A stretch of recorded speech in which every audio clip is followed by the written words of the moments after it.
வணக்கம். நாலடியார் பாடல் எண் 330.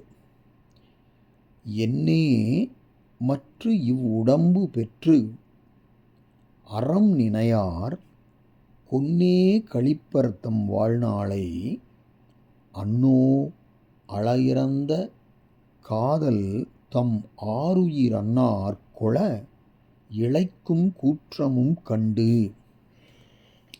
என்னே அப்படின்னா இது என்ன அதிசயம் அப்படின்னு அந்த செய்யுள் ஆரம்பிக்குது. என்னே அப்படின்னா இது என்ன அதிசயம், எது என்ன அதிசயங்கிறாரு. என்ன அதிசயம்னா என்னே மற்றுங்கிறது அந்த வினை மாற்றுக்காக வந்த இடைச்சொல், அதை விட்டுறலாம். இவ்வுடம்புலேருந்து தான் செய்யுள் ஆரம்பிக்குது. இவ்வுடம்பு பெற்றும் அறம் நினையார். அது என்ன இவ்வுடம்பு பெற்றும்னா, ஒரு ஆன்மா எந்த ஜென்மம் எடுப்பினும் எந்த பதவியில் சேரினும் முடிவாக முத்தி பெற்றினை அடைவதற்கு இந்த உலகத்தில் மனித தேகம் எடுத்து தவம் செய்து யோக நிஷ்டை கூட வேண்டும். அங்கனம் செய்யாதவர்களுக்கு முத்தி இல்லை. ஆதலின் இந்த மானிட தேகம் பெறுதற்கு அரியதாம். அரிதரிது மானிடராய்ப் பிறத்தல் அரிது. அப்படி இந்த உடம்பு பெற்றும், அதையெல்லாம் சொல்லுது அந்த உண்மை. இவ்வுடம்பு பெற்றும், இந்த மனித உடம்பை பெற்றும்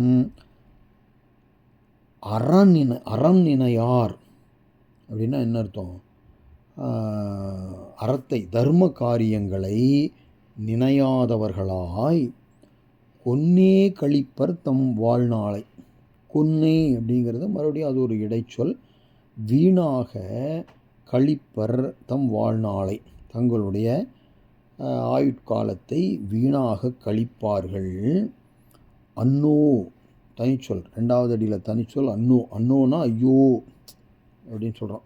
ஐயோ அளவிறந்த காதல் தம் ஆருயிர் அன்னார் கொள அப்படின்னா, அளவிறந்த காதல்னா அளவற்ற அன்பினையுடைய தம்முடைய அரிய உயிர் போன்ற நண்பர்களை, அளவிறந்த காதல் தம் ஆருயிர் அன்னார்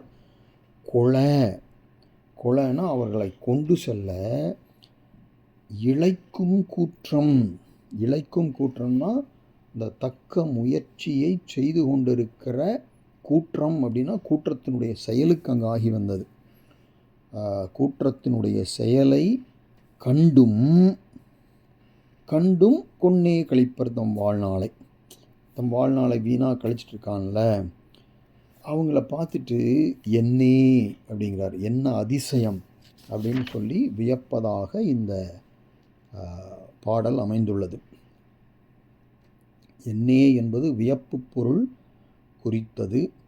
அதாவது என்ன சொல்கிறாங்கன்னா, இந்த உடம்பு விரைவில் அழிந்துவிடும் என்பதை தம் உறவினரை யமன் கொண்டு செல்வது கண்டு கண்கூடாக உணர்ந்தும் அறம் புரிதற்கு ஏதுவாகிய இந்த உடம்பு இருக்கும் பொழுதே தருமத்தை செய்யாமல், அறத்தை செய்யாமல் ஆயுளை வீணாக கழிப்பது புல்லறிவாண்மை என்பதும் இந்த செய்கை என்னே என்று அதிசயிக்கத்தக்கதாக உள்ளது என்பதும் இந்த பாடலில் சொல்லப்பட்டிருக்கிறது.